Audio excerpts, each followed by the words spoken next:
It's either that they're willingly trying to hold out against settlements in this dispute, or they're incompetent. You take your pick. I can't see a master plan. I just don't think that they know how to answer important questions. But we'll keep getting our message out that we're on the side of working people. We are actually on the side of the passengers, and we're on the side of the economy and our environment. And a good railway system is at the heart of that. As soon as we can get a settlement, we'll get back to running the railways on behalf of the people. What are you doing here? Well, we're here to show our support for the University and College Union in their strike, and there's also the posties out today. So we obviously support their campaign. It's just as correct as our one for decent pay and conditions. They haven't had a proper pay rise for decades, probably, and they've got a tax on their pension scheme. So the issues are the same for all workers. So I'm just here to show my support along with some other General Secretaries at their big rally, and I hope their campaign's successful. An hour ago in the comments, Rishi Sunak said that the RNT were refusing to cooperate. Well, it's utter nonsense. I haven't seen that yet. I've been over there to talk to his Secretary of State.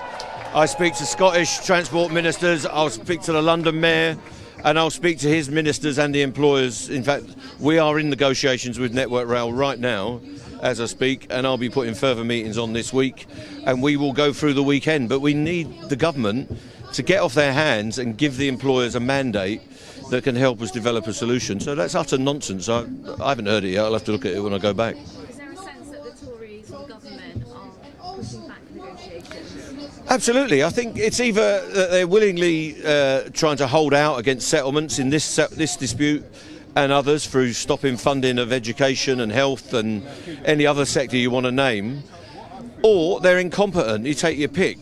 I can't see a master plan. I just don't think that they know how to answer important questions. I met with the Secretary of State last Thursday. I was hoping he would send me a letter that day or the following morning. It didn't come till 8 o'clock on Monday night, and it said nothing.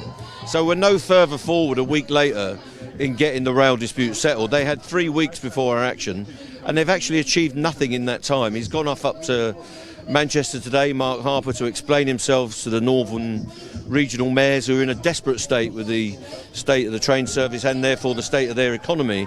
But they don't seem to be able to provide any answers to anyone about any of the issues. The comment today made by Rishi Sunak was actually in response to a question about Avanti, the rail operator. Yeah. Do you think that the public are getting confused between Avanti disruption and strike disruption? Yes, we haven't been on strike since the first week of October, and the train companies, First TransPennine and First Avanti, have shown themselves completely incapable of running a regular railway system. They're even late on the limited service that they run, which they declared, which the government authorised. So they can't run the trains, and they can't run the system, and they can't run negotiations. So they've either got to up their game and get out of the way, and the government's got the power to do that. Where the government is not in control, in ScotRail, in First Transport Wales, and in London, and in Newcastle and Merseyrail, we've settled all of the disputes, and the service is running merrily along. So the imprint is where the DfT and the Tory government are in place.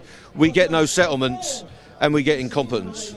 We're getting into quite a hard line situation now where the tabloids are vehemently against your strikes, and it seems it's going to be impossible to convince the wider public of your cause. I mean, what would you say to someone sitting at home who currently isn't supporting you? Well, we understand the disruption, and we understand the public don't like being disrupted, especially around this time of the year. They want to go about their business. We want to get back to that as well, but our support is holding up. There are plenty of people that support us. There are obviously people that get angry about the state of the railway. Sometimes they confuse what the companies are doing and what the government is doing with what the union's doing. I understand that. People have got busy lives. But we'll keep getting our message out that we're on the side of working people. We are actually on the side of the passengers, and we're on the side of the economy and our environment. And a good railway system is at the heart of that. As soon as we can get a settlement, we'll get back to running the railways on behalf of the people. Any chance you'll be taking an interview with GB News anytime soon? I don't think so. They're not my favourites. They're a bunch of right-wing bigots as far as what I can see.